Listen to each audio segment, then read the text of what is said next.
tedy skončíme talk o sobě, jak I will speak. In the thank you for coming. Our group gets more and more elite as the weeks pass.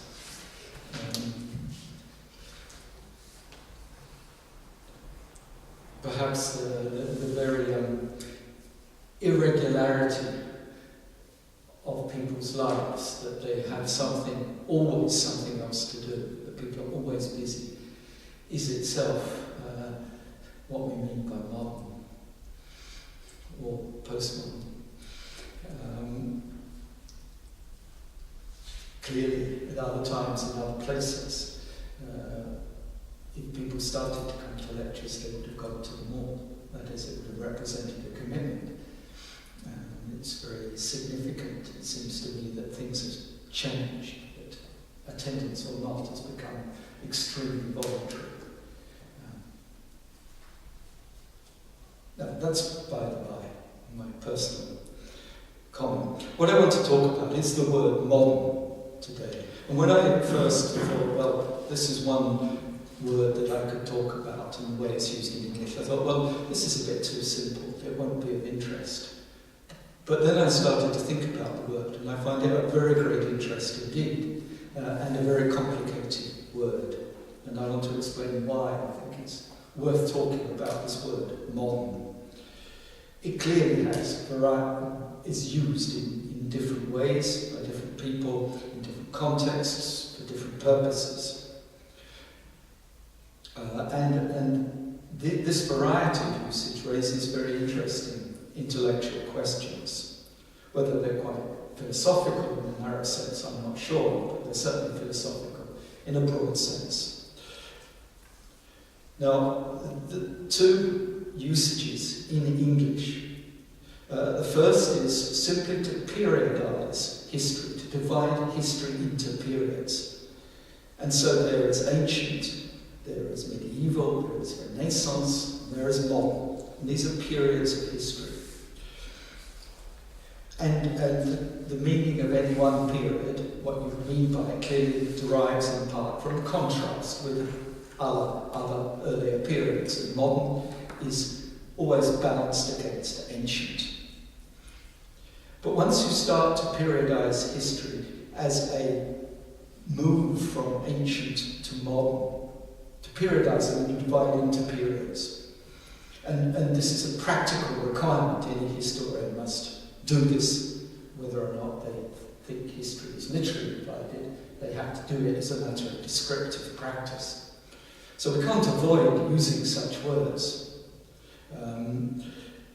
Now, once you start to think about modern in contrast to ancient, this quickly leads us into presuppositions about that we're talking about Europe, or that the language of the modern is Europe-centered, and the countries that are developed out of European culture. And moreover, not only is such talk movement from ancient to modern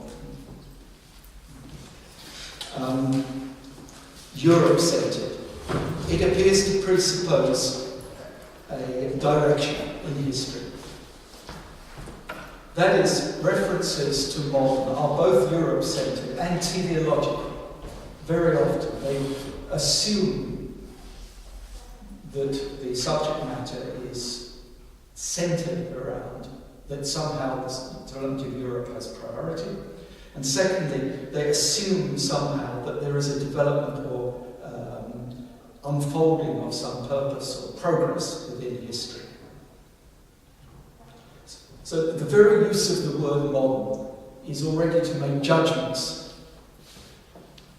about what part of the world one is talking about and about the nature of historical processes.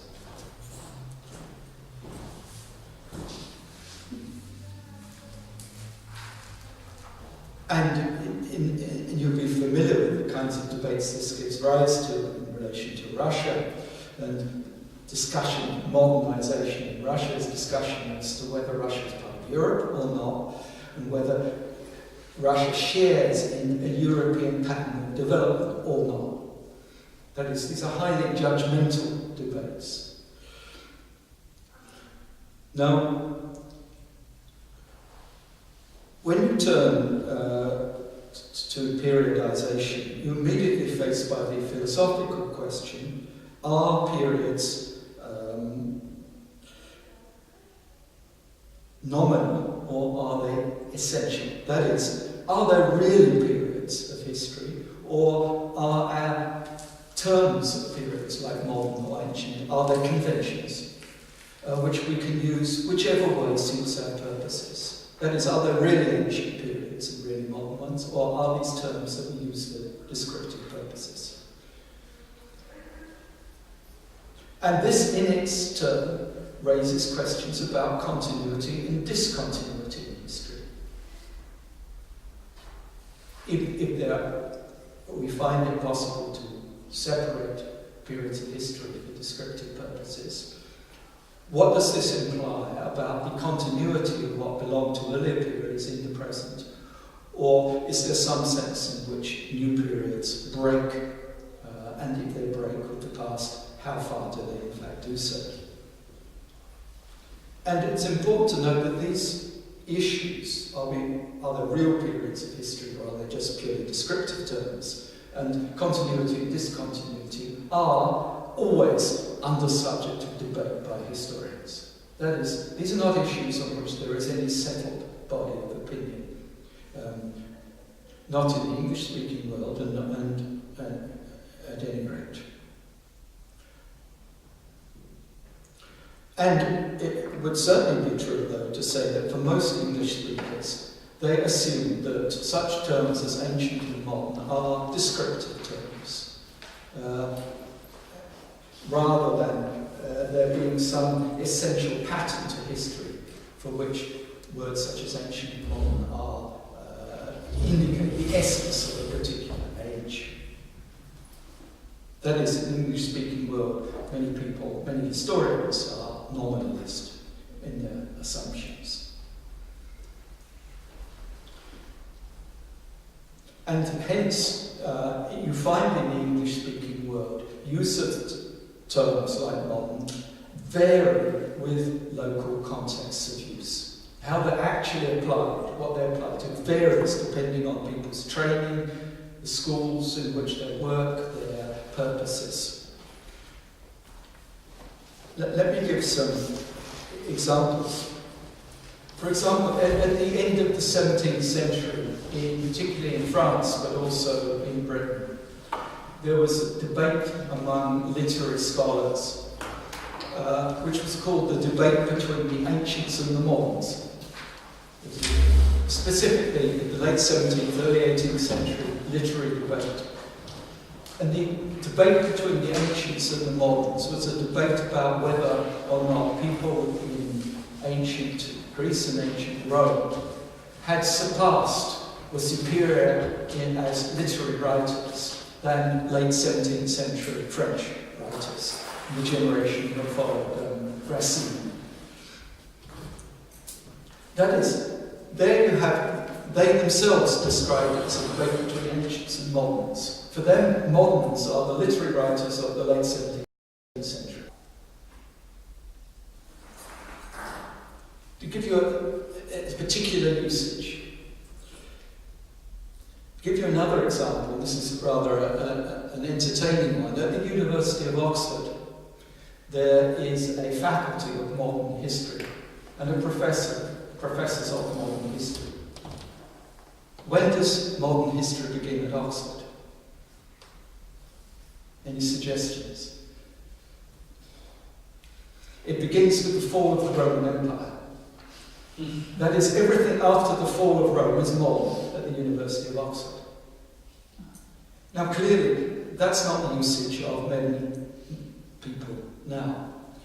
And majority of people understand modern as somehow connected with the rise of capitalism, the development of industrial society and commercial society, beginning, well, perhaps in the Renaissance, certainly in the 17th century, and greatly expanding in the 18th century. So that the University of Oxford's use of the word modern is quite different from ordinary usage, but it continues. That is, there's a particular purpose of the University of Oxford, which is different from the purposes of ordinary usage, referring to the modern age.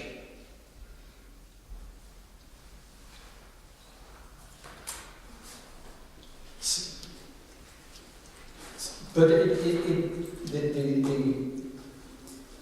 the common usage, as I say, is to mean something that follows with the development of industrial, commercial, capitalist society. And on the back of that, the shifting social structures away from rural to urban society, urbanisation.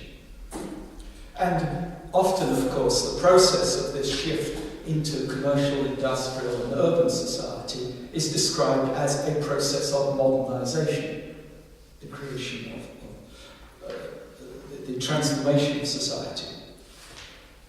And there is then, of course, as some of you know much better than I, a debate about whether this pattern of development is not just European, but is the pattern of the world in general. That is, any discussion of the modern age and the process of modernisation is a discussion of whether or not it is a unique pattern to the West, or whether it is in some natural way the pattern that will be followed by the rest of the world. And on the back of that debate, there are, of course, whole subject areas of the social, political, economic sciences have developed, whether or not the development of the modern age is a general pattern on which you can structure a scientific understanding of what has happened historically.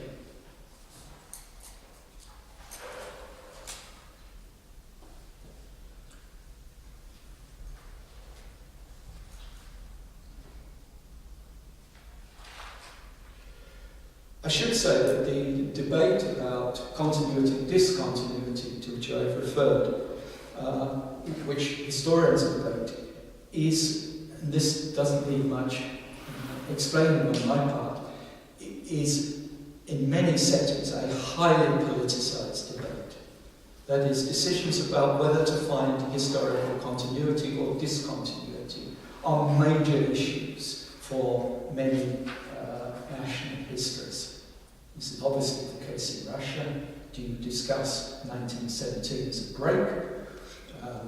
Do you discuss 1917 as a natural development of the state of existing society? Do you see the changes in 89 to 91 as again another break or as a natural development? Do you see the forms of government which dominate in Russia as continuous with the past or showing discontinuity with the past? These issues are not ones, however much historians may discuss them in descriptive terms, they're not ones which are separable from evaluative political judgment.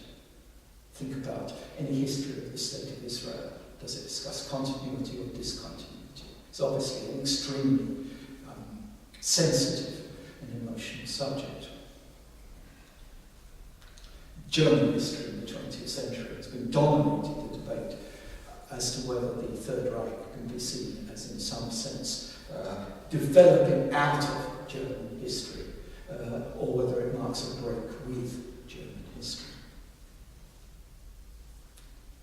Now, these are all, I'm discussing the word modern as a descriptive term in periodization, and all these other issues then follow from that.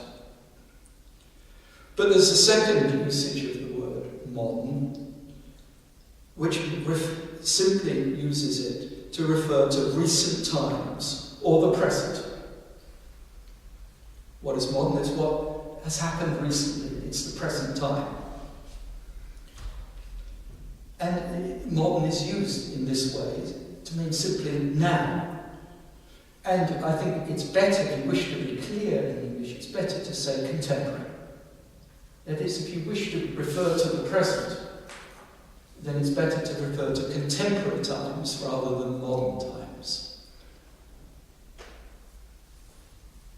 Because I think in Russian you sometimes use the word modern to mean now. Whereas in English, if you say modern, it's not clear whether you're referring to the modern age whenever it began, or whether you're referring to now. If you wish to be clear in English, you can use the word sovereign contemporary. Now, having mentioned discussed these two usages, we then have to turn to the complexity that comes when you turn the adjectival word modern into a noun. And you get two nouns. One is modernity, and the other is modernism. Now, in actual practice, many ordinary people use these words as if they were the same, modernity and modernism. I suggest it is useful to separate the two words and use them differently, and some people do this. And if you separate the word modernity and modernism, you firstly have a word modernity to describe social, political, and economic conditions, or even a world view. And you have the word modernism to describe movements in the arts and in culture. And I think it's very helpful to separate these two, because they describe two separate historical processes, which clearly have some connection, but are different. The word modernity is usually used to describe those social, political, economic conditions which we recognise as modern, whatever they may be. Urbanisation is a condition of modernity. But the word is also sometimes used, and I found it just recently. I was asked to read a paper, and an article about health. And this article defined modernity as a worldview which tends towards objectification, reductionism, and materialism. That is, in this author's opinion, modernity is a condition in which natural scientific ways of thinking are dominant. Natural ways of thinking which make it possible to make objective statements about the world, which make it possible to describe the world by analysing complex systems into their material base, materialism. Material, economic base of power, however material is understood. And I think this is right. Many people would understand modernity as the condition, as dependent upon the condition of a set of beliefs, which are the beliefs which are exemplified by the ways of thinking of the natural sciences. But note that on this definition, a culture which is structured around religious belief is by definition not modern. On this usage. Or a culture whose political systems is built around, not around rational thinking, but around irrational principles, for example, of national identity, is not a modern system, according to this usage. And it seems to suppose that somewhere in the world, the West, there is a modern system of rational, economic, and political and social organisation, which many of us might doubt. That it's on this definition, perhaps it's only in the natural sciences that you find modernity. So I find this actually rather a strange view. Now, if modernity is associated in some complex way with the natural sciences, which it surely is, this suggests that modernity is indeed, was indeed created in and is led by Western cultures. It is in It is in the modern West where modern science has developed. And it is in the modern West where the technological transformations which have come with science have also developed. So that references to modernity are frequently bound up with claims about the exceptional or leadership position of Western economic and political practice in the world. Now, it doesn't need me to say that this kind of way of thinking is under severe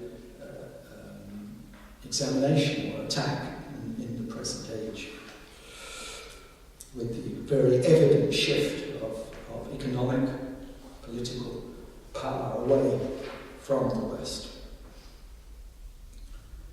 But it does raise the question that if we are to understand or clarify the nature of modernity, we need to have an understanding of why there was a pattern of development in the West, which was not the pattern of development elsewhere in the world. Why was it? In very specific terms, why did natural science develop in the West, though there were many precedents for such a natural science in other parts of the world? What happened from the early modern period, 17th century onwards, which made the West different? Now, I'll come back a little to that. So this is my first part of the lecture about the use of the words. Secondly, let's turn to the phrase modern philosophy. And this phrase is used all the time, and in English, and it clearly implies a contrast between modern and ancient philosophy. But many philosophers see continuity between the ancient world and the present. And in what sense then do they use modern philosophy? We could use modern just to periodize as modern. There's Renaissance, there's Islamic philosophy, there's Japanese philosophy. It's a matter of periodization or describing where a particular kind of philosophy is from. Or do we mean something different by the phrase modern philosophy, that it is not just a description of what goes on in the last few hundred years, but it's a kind of philosophy that is different from other philosophies?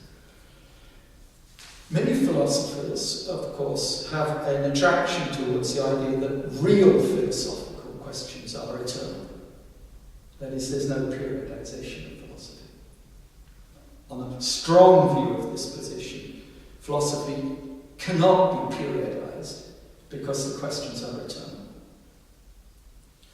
Now that view is widely criticized in the English-speaking world. It is not widely held. In particular, it's not been widely held since the late 60s, since the 1970s, in which, on grounds of linguistic philosophical analysis, it was argued that to understand any statement, including philosophical statements, requires an understanding of the purposes for which the statement was made.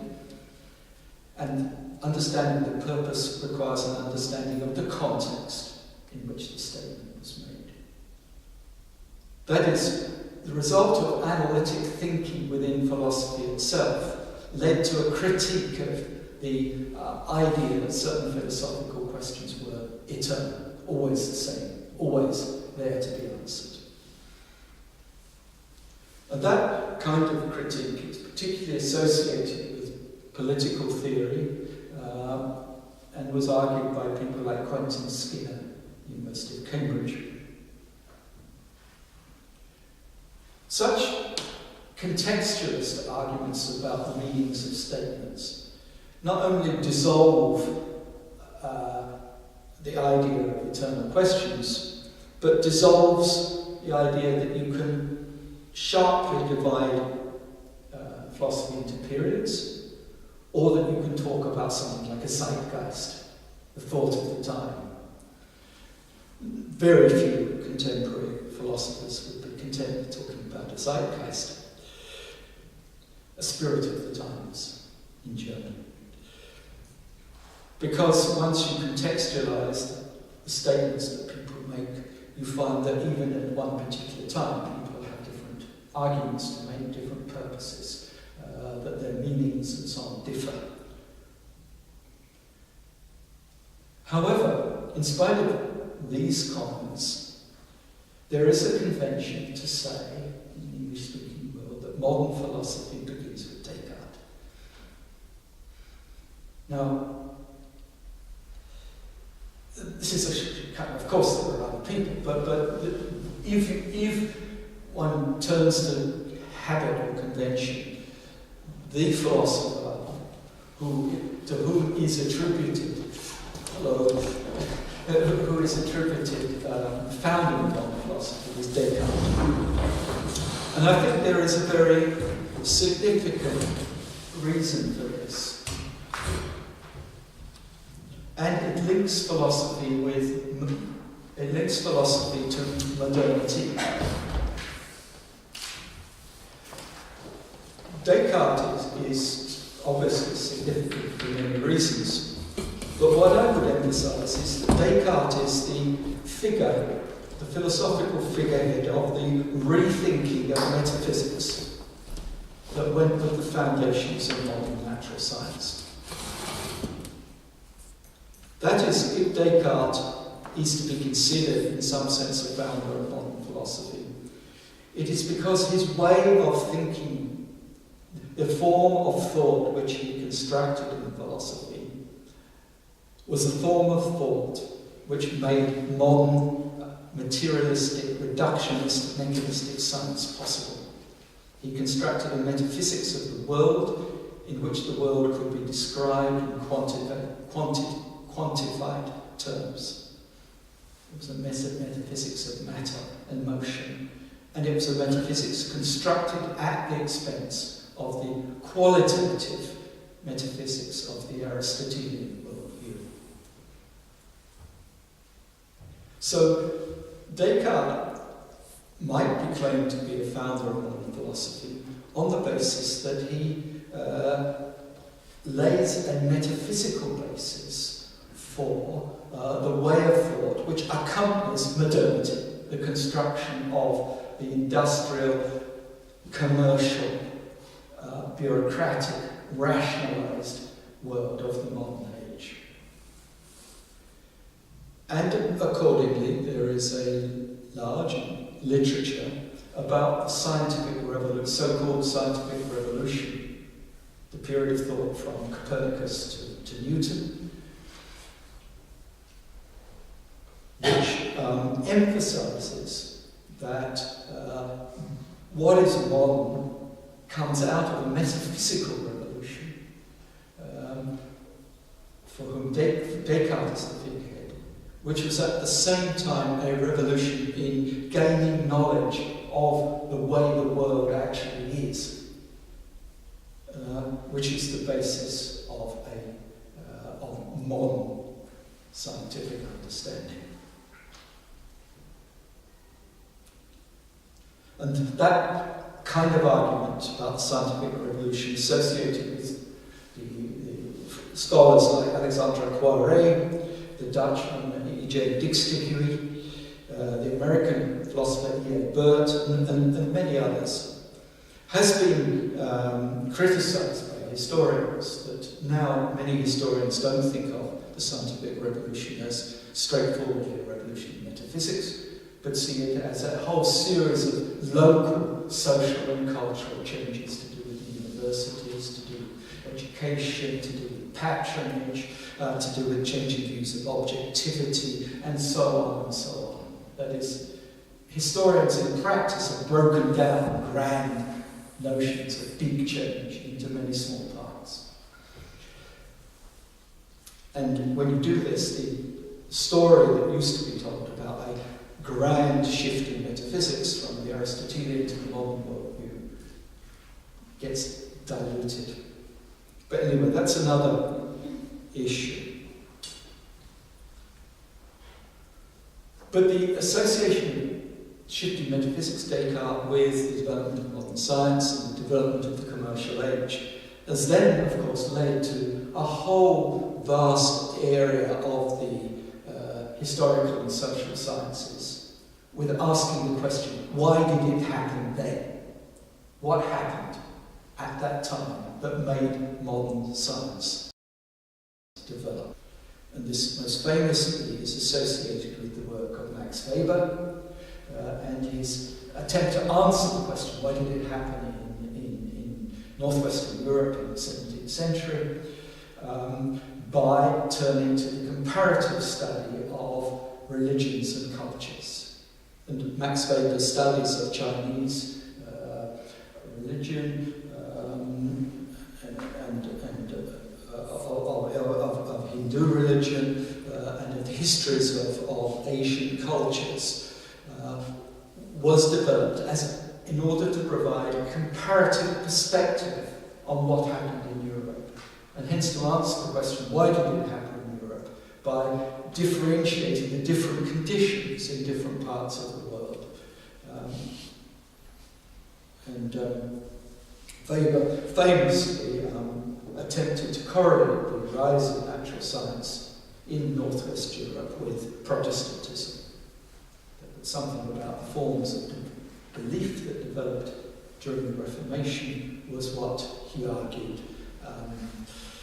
encouraged the development of capitalist organisation, and he and then others argued that that in its turn was responsible for the rise of science. This form of comparative argument, which is again designed to answer the question, what is modern, what is modern, happened where it happened, has been continued by many other scholars. Perhaps most famous, should mention, is Joseph Needham, who began in the 1950s to write a massive series of volumes on science and civilization in China. And Joseph Needham was inspired in his studies of the history of technology and science in China, which is, of course, ancient, by his interest in understanding what it was that made modern science develop in the West and not in China. And he envisaged his comparative work as he was trained as a chemist. He called it a grand titration. To titrate, you take two liquids and you pour them together in order to differentiate the acidic content of the liquids. You pour together the histories of China and of the West. As a result of pouring together, you could separate out what was different between the two histories.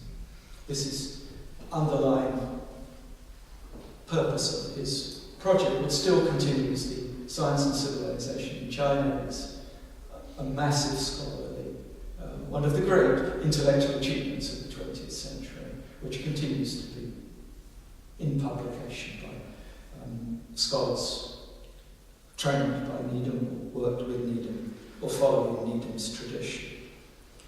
Needham was a Cambridge biochemist who, during the war, the Second World War, was sent as a cultural attaché to work in Chinese universities and learned Chinese at that time. Similar work continues to be done by, some of you may know the work of G.E.R. Lloyd, who's a historian, began as a historian of ancient Greece, then developed expertise in China and uses his studies of ancient Greece and China as ways also of arguing about the comparative development of science. Now, the development of natural science, which I'm linking to notions of modernity, to what is modern, and linking via Descartes to modern philosophy, is accompanied by a historical shift in which the development of scientific knowledge gradually replaces philosophical knowledge in terms of social status. That is, that one of the effects of the shift in metaphysics underwriting work in modern natural science, and the long-term effects was to raise the status of natural scientific knowledge within the culture at the expense of philosophical knowledge. And indeed, and this led in the late 19th century, particularly in German-speaking world, to what was described or experienced as a crisis in philosophy, because the claims to human understanding and human wisdom, claims to unify knowledge, to take an overview of knowledge, which philosophers have traditionally had, appeared to have collapsed under the advance, the progress, and the comprehensive achievements of natural science by the late 19th century. And hence you get the reaction by some philosophers, notably Nietzsche, which, and also in the 20th century by Heidegger, to attempt to restore the philosophical form of understanding, which is not modern in the sense that it's not based upon or dependent upon natural science, but it attempts to go back beyond what happened in the 17th century to find a more fundamental basis for philosophical argument, which is free of the assumptions about the way the world is, that Descartes and others built into their knowledge in order to make knowledge underwrite to support natural scientific forms of understanding. So for somebody like Heidegger, in effect, modern, if there was such a thing as modern philosophy after Descartes, it is not philosophy, it's not the real thing. It was a diversion away from the true path of what a philosopher should be doing. And Nietzsche is one of the many things for which he's important, is that it is Nietzsche, perhaps more than anybody, who argued persuasively that natural science cannot provide reasons for its own legitimacy. That is, that there are questions for which science itself cannot provide the answer. And the key question is why science. Science itself cannot answer this question, why we should advance scientific knowledge, why it should count as knowledge. So what I'm trying to say is that the development of, if there has been a development of modern philosophy, part of the outcome of that has been a repudiation, a rejection of modern philosophy, and a return to what can be claimed to be something that is not modern. And it's perhaps not coincidental that a figure like Heidegger is, of course, a major critic of modern technological practices. That is, he's not just a critic of modern philosophy, he's a critic of modernity.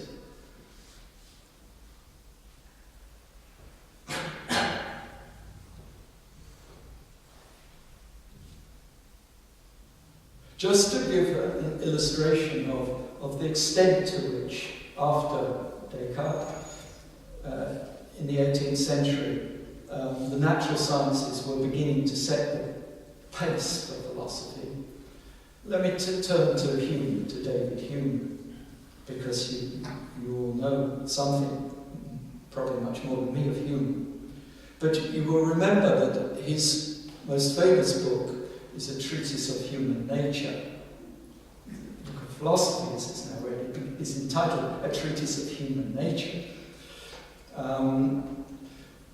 And right at the beginning of his book, he begins with a famous statement, which I want to quote. Hume says, there is no question of importance, whose decision is not comprised in the science of man.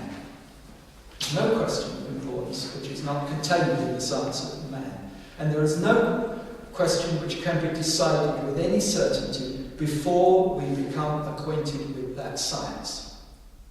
In pretending to explain the principles of human nature, we in effect propose a complete system of the sciences.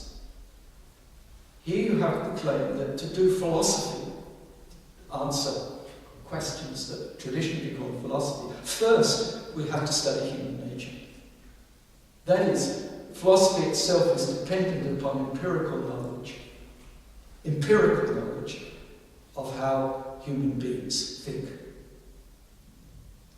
And this reverses the traditional view that somehow philosophical questions have precedence over the scientific one. For Hume, first you must have the empirical base. And it's that challenge to philosophy that first Kant and then later figures like Heidegger have tried to answer by going back beyond the age in which you began your arguments from empirical knowledge about the world. But Hume's way of thinking has, of course, played a very central part in English language philosophy and English language culture. Making, for example, the initial reception in the English-speaking world of Nietzsche and Heidegger, the general philosophical reception was that these people are mad. They can't be understood. Why not? Because the English language culture was presupposing a position like Hume's, that first of all you must start from some kind of empirical understanding. Okay, these are complicated issues. I find it interesting that the word modern leads me into these questions. Let me turn to the third part, and this is in a way easier to talk about, at least talk about superficially. That's modernism, because it's fairly clear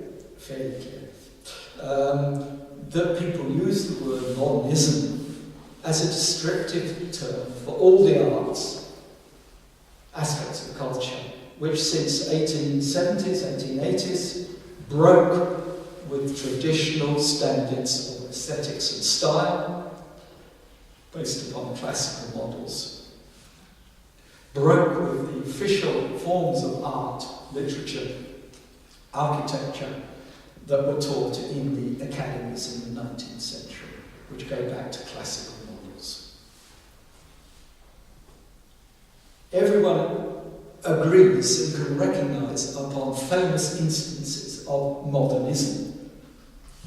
Everybody recognises in Impressionist painting, in Cézanne, or in Kandinsky abstraction, recognises modernism. In the literature of Joyce or Shklovsky, or in the dance of Isadora Duncan, we see forms of artistic performance which have broken with the practices which were standard aesthetic norms in the 19th century.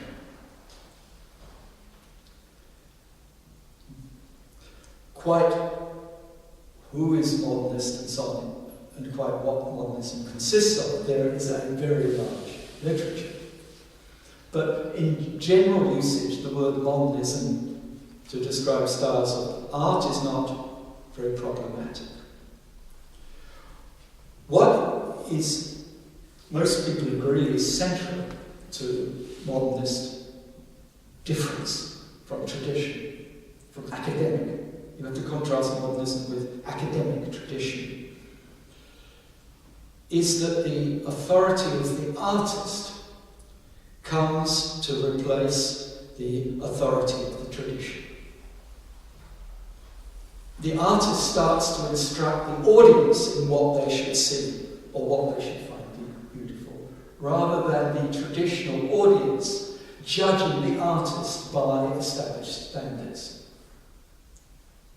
So most people say that the heart of modernism is the shift to the authority of the artist's own judgment about what constitutes artistic performance.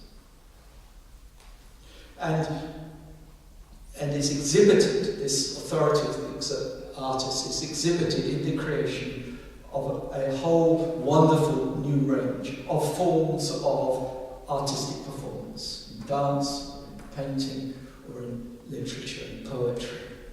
New styles, new use of words, colour, abstraction, and so forth. Now, if this is relatively clear, can we then ask the question, is there modernism in philosophy? And that's much more difficult to answer. And it's not at all obvious that there is. Perhaps there is, and one key example would be philosophy that's been influenced by Freud, notably the philosophy of Jacques Lacan. Here, in Freud, you have an argument that reason itself, our conscious reason, is not actually does not adequately describe our thought processes. To understand our thought processes, our reasoning, we have to understand the unconscious realm. That is, we have to understand the essential irrationality of the way that we think.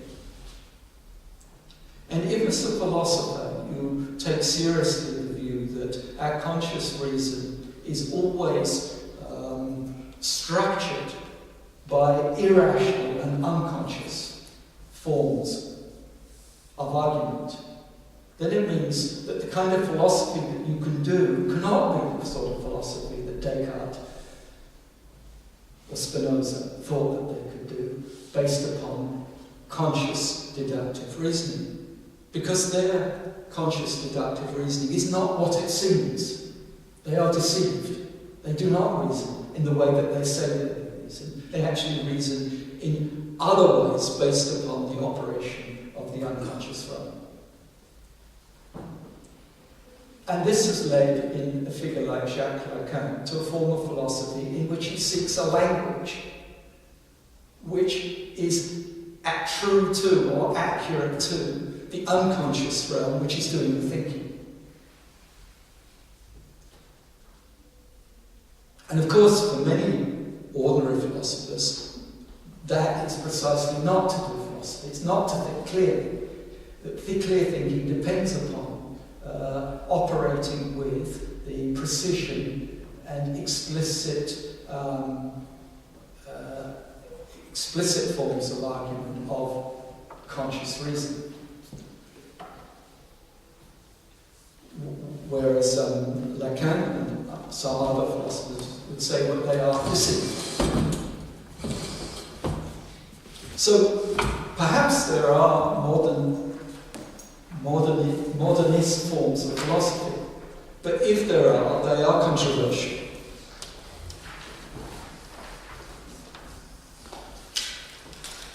Another example of possible modernist philosophy, I'm not sure I can explain this very well, but there is a very famous quotation from the English modernist writer, that is, she writes using developed modernist techniques, particularly a kind of stream of consciousness technique. Modernist writer Virginia Woolf. I think her writing is wonderful. She's very inventive and extremely sensitive to the flow of subjective experience as an individual perceives it. But she famously once wrote in an essay, she said, and I quote, on or about December 1910, human character changed. I'm not saying that one went out, as one might, into a garden, and there saw that a rose had flowered, or that a hen had laid an egg. The change was not sudden and definite like that, but a change there was, nevertheless, And since one must be arbitrary, let us date it about the year 1910. And she's making, however, playfully in her writing, a claim that there is a break in 1910. What does she have in mind? And what she had in mind was the work of the philosopher G.E. Moore, the English language analytic philosopher G.E. Moore, who had established what he argued was a new approach to ethics called naturalism. And it was a form of argument about ethics which similar arguments could be made about aesthetics. And in G.E. Moore, Virginia Woolf and other artists found a basis for their view that it is right that it is the artist who must judge what is beautiful, must decide aesthetic standards. That is, they found in G.E. Moore a philosophical basis for the argument that the artist should instruct the culture, should instruct the public, rather than the tradition of the culture train the artist. And that is in 1910 human character change, because it legitimated the individuality of the modern arts, that they were to be judged according to criteria which the artist, her or himself, provided. I think it's rather interesting.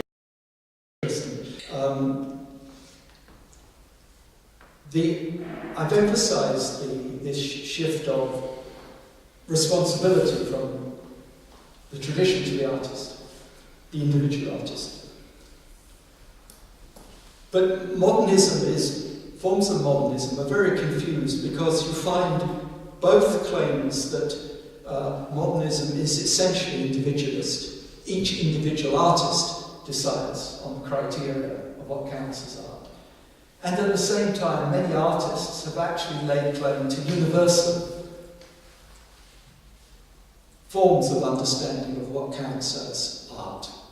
There is an ambiguity in modernism between, is it dependent upon individual standards or upon shared standards which groups of artists lay claim to. If you read the manifestos or theoretical writings of somebody like Kandinsky, his claim is not that he is being subjective in moving to abstraction, it's that he is laying the basis for a form of artistic representation of a universal truth, which is embedded, can be represented in the patterns, in the form of colours and shapes on the canvas. That is making a claim of an idealistic character about there being a hidden world to which the artist has gained special access through development of abstract uses of colour and form.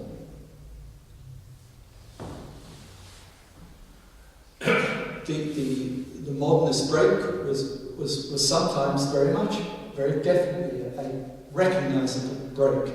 In 1897, Gustav Klimt, then teaching at the Viennese Art Academy, the official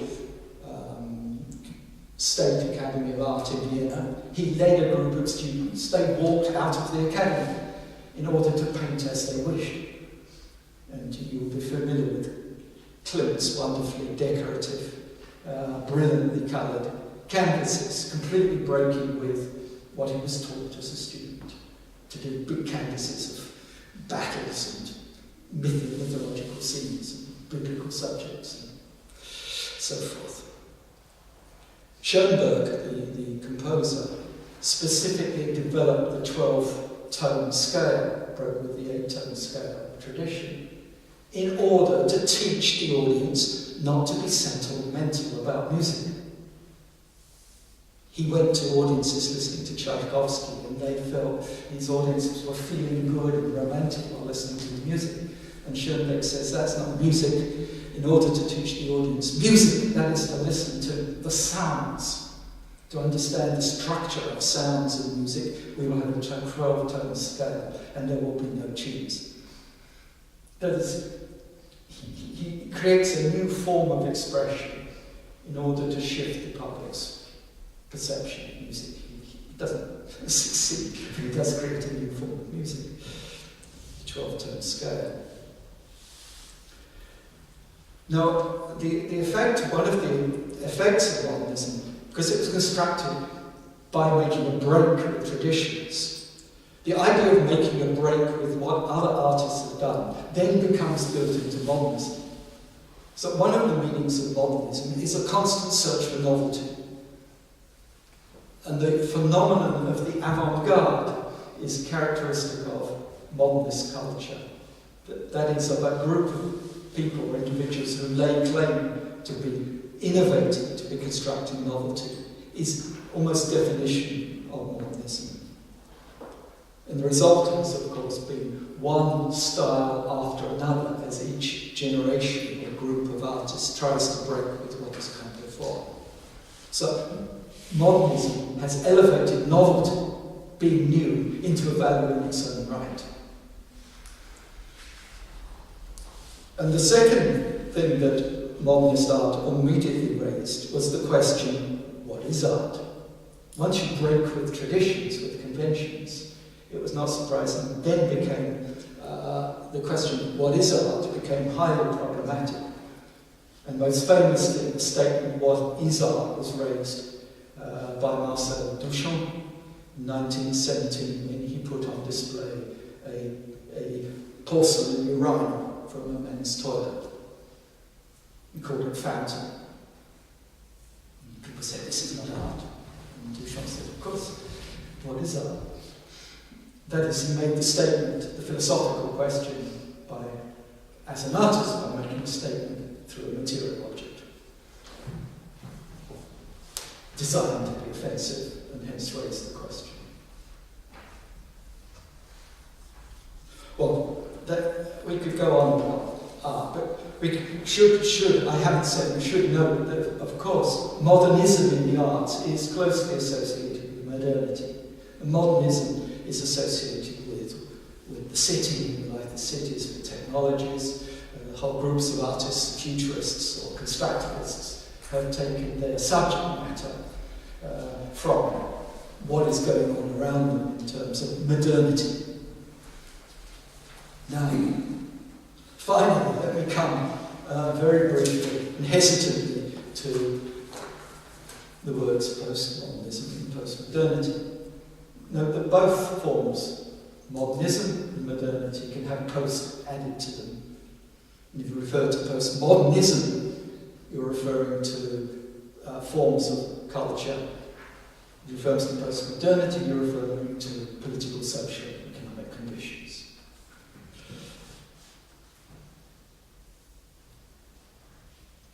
So when people just say postmodern, there may be some ambiguity about what they're referring to. They're talking about our ways of life, or they're talking about forms of practice in the arts or in philosophy.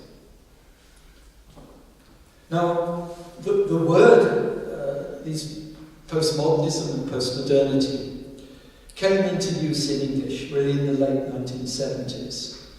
They then, as you know, prompted a series of very emotional and sometimes incoherent debates, which rather died out about the beginning of the present century. That is, it's not very fashionable at present in English-speaking world to talk about postmodernity, postmodernism. Again, the word is used to periodize. It may simply refer to the kinds of discussions that went on from late 1970s till recently. And it again raises the questions like modern and ancient. Is there a break between postmodern and modern? Is there continuity? Is a figure like Jacques Lacan a modernist or a postmodernist? It's not at all obvious which way he should be described. So there are those who say, well, postmodernity is a natural development of modernist arguments. It continues debates that were already underway in modernism. There are those who say that postmodernity shows a radical break with modernist forms of culture. And very much depends upon local context and what people want to say.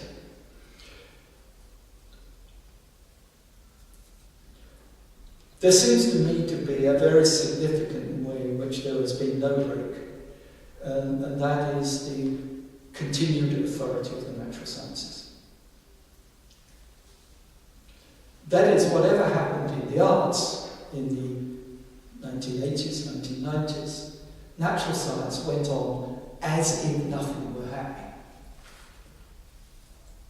That is, the forms of knowledge which had the highest status in English-speaking culture were hardly affected by postmodernist argument.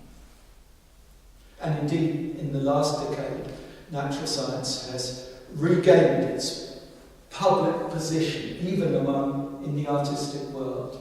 And a very significant reason, it seems to be, for the decline of discussion of postmodernity is that there is deference or recognition of the authority of the natural sciences.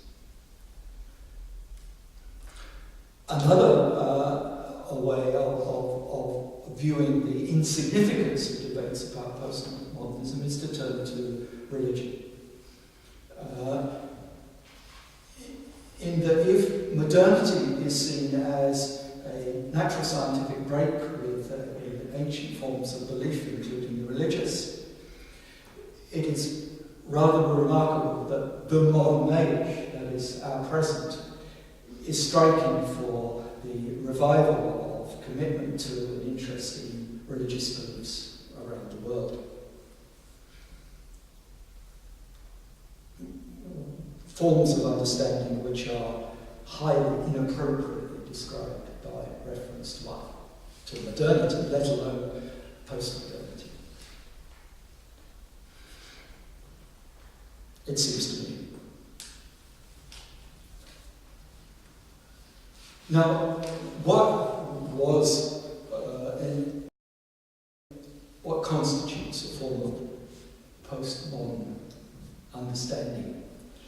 If you turn to a well-known text, one of the founding texts, that of Jean-François Lyotard, published in Postmodern Condition in 1979, the central feature of postmodernity, of the age, is a collapse of what he calls meta-narratives. That is collapse of belief that it is possible to tell one story about the way things are, which will get common agreement. It's a collapse of the belief that it's possible to construct a single overview about the way the world is, and particularly the social and political, economic world, and the artistic world. And hence, if there's no possibility of any one overview, one overarching narrative, this leads to what is called a legitimation crisis. How can we justify one practice rather than another? And hence postmodernity is often described as a legitimation crisis. Once the meta-narrative, of which the most clear-cut is Marxism, collapses, what then is the way of thinking which will provide the basis for what we wish to do? And the culture of postmodernity then became, instead of an assumption that this collapse of the meta-narrative has happened, and then the culture of postmodernity became the celebration of all the variety of things we can now do, without having to judge whether they have foundations.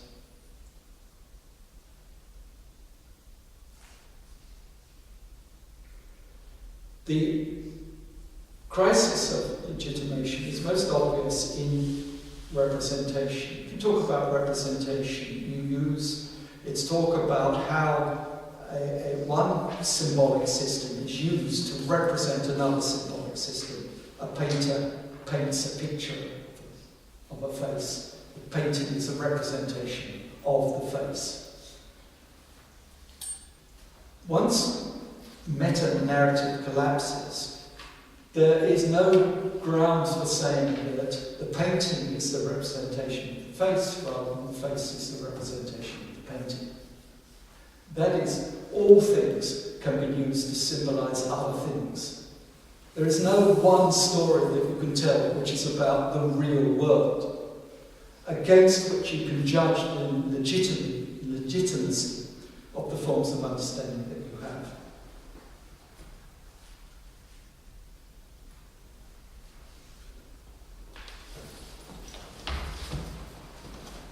And the background in social political conditions which accompanies postmodernism in the arts is the background in which there is a collapse of belief that there is one pattern of modernity, one set of developments which constitutes social and political progress. Following the catastrophes of the 20th century, this is hardly surprising, that the possibility of providing a meta-narrative, one story about historical development, disappears. And then with postmodernity, you get the recognition that it has indeed disappeared. There is no progress. What there is variety. And what is to be valued is the creation of that variety. And in the arts, it often takes the form of play.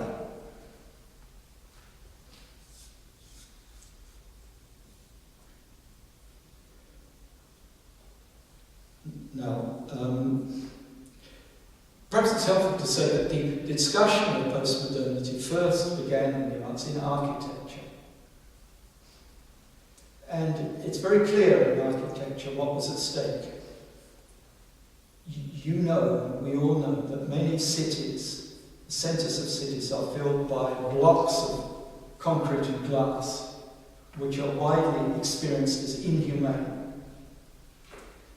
These buildings derive from the designs of modernist architects, notably Mies van der Rohe in the mid-century 50s. And Mies van der Rohe and other modernists had certain ideals in their architecture to do with the simplicity and the appropriate relationship between visuality of the building and its structure. But under conditions of capitalism, these buildings were discovered to be cheap if you eliminated the quality design, and hence it became cheap to build certain kinds of structures in concrete and glass, which look as if they are modernist architecture. They follow the pattern of modernist architecture, but they're cheap versions. And this brought modernist buildings into great disrepute. I mean, in places now they're putting down modernist buildings because they're simply viewed as ugly. And hence architects says that we must reject this kind of structure, and what we can do, we can't return to the classical tradition, that would just be old-fashioned. But what we can do is borrow from every kind of tradition and put up buildings that have a human impact because they are visually entertaining.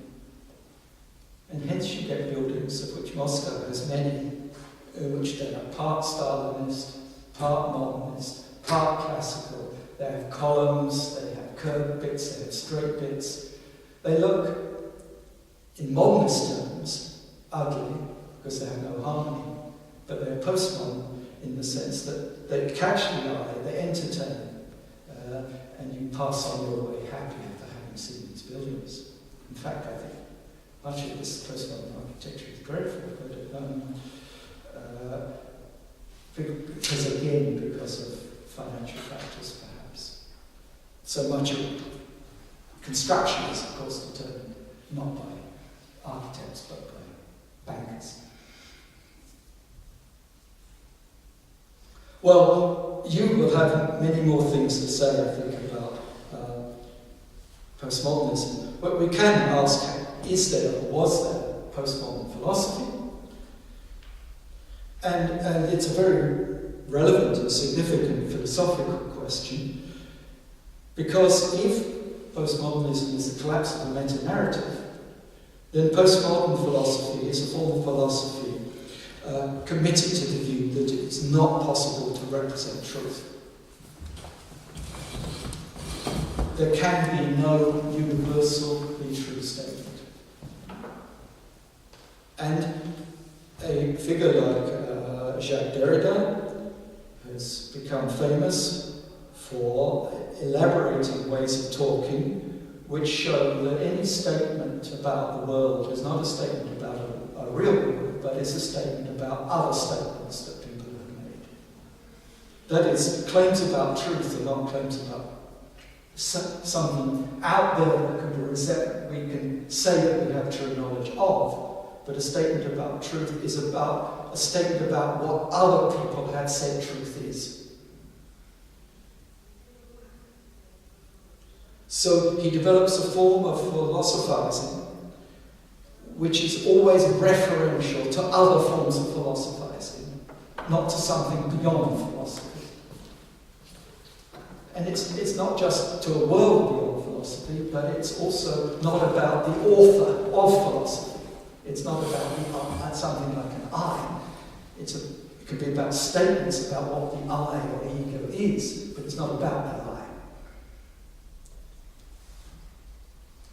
And hence his development of a rhetorical language which is designed to deconstruct, to show that it's not, show how problematic any statement that claims truth character is. His language is always turning around to undermine itself, to show that its own statements are only statements about statements. And this has encouraged the development in the academic world about the arts and philosophy, of a form of argument and discussion, which is a style which is highly ironic and self-referential. Develop irony as an art form. To say something and at the same time withdraw the statement that you've made. To say and not say at the same time. And copied by many academics, this has led to some very opaque, incomprehensible, and to my eye, unattractive writing. But certain models of writing, Derrida, have acquired very high status as models of how one should think in a postmodern way. And that emphasis upon play in architecture or in rhetorical forms of self-expression has, again, when cheapened, become very much like forms of popular culture, in which what is valued is the entertainment value in the here and now. Does it feel good at this moment? Are we entertained? Is it new? Is it pleasurable? Rather than any judgment which stands outside of the present moment to say, does it have some kind of eternal value? Is it really true? Does it really have value? And hence there are very close relationships between postmodern forms of expression and the actual forms of popular culture, in which are judged. Popular culture is judged by whether indeed it's popular, successful, if it is popular.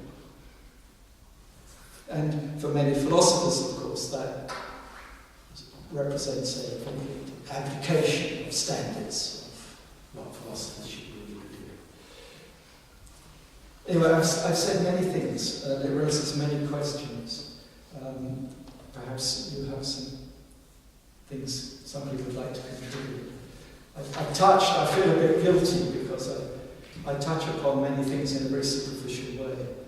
But I hope you think it justified, because what I And that base trying to do is talk about the usage of words, the sort of ways that the words are taken up within English discussion, English language discussion.